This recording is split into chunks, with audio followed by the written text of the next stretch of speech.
This one is called Chicks and Salsa by Reynolds, illustrated by Paulette Bogan.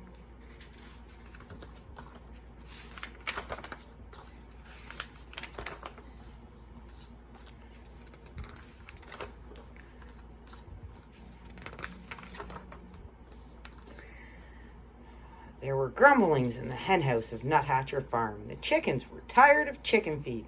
The rooster took it upon himself to solve this problem. Mrs. Nuthatcher, the farmer's wife, had started watching cooking shows in the afternoon.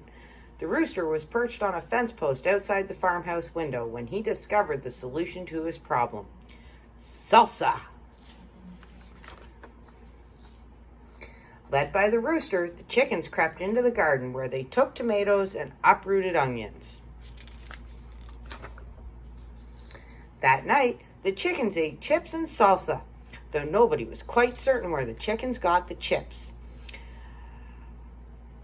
The tasty tang of tomatoes and onions hung over the barnyard, and the rooster said, "Ole!"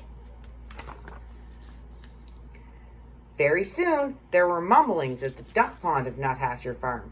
Inspired by the chickens, the ducks decided they were tired of fish. With the rooster's encouragement, the ducks dipped into the garden where they selected cilantro and gathered garlic. That night, the ducks ate guacamole, though nobody was quite certain where the ducks got the avocados. The spicy scent of garlic and cilantro hung over the barnyard, and the ducks said, "Ole!" The next morning, there were rumblings in the pig pen of Nuthatcher Farm. Overwhelmed by the enticing aromas, the pigs decided they were tired of slop. While the rooster distracted Farmer Nuthatcher, the pigs plodded into the garden where they borrowed beans and chopped chilies. That night, the pigs ate nachos, though nobody was quite certain where the pigs got the nacho cheese sauce.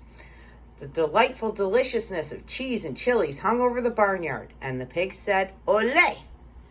As everyone knows, when a passion for southwestern cuisine takes hold of farm animals and so many sumptuous, spicy, savory scents collide in the barnyard air, it can only lead to one thing: fiesta! The rooster got things organized, then returned to his fence post to watch for a good enchilada recipe. The horses decorated the barn. The bull practiced his Mexican hat dance, though nobody was quite certain where the bull got the sombrero. And the chickens, ducks, and pigs snuck into the garden, but all of their spicy southwestern supplies were gone. The scallions had been stolen.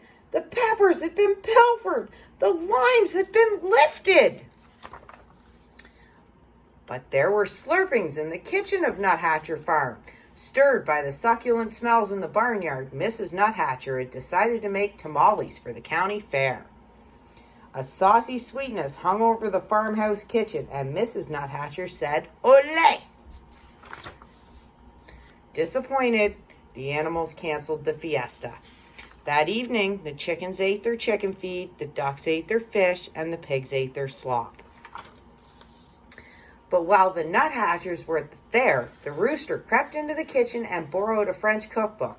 The next morning, the rooster ate crepes with white grapes in a champagne sauce, though nobody was quite certain where the rooster learned how to read. A satisfied smile stretched over the rooster's beak, and the rooster said, "Ooh la la!"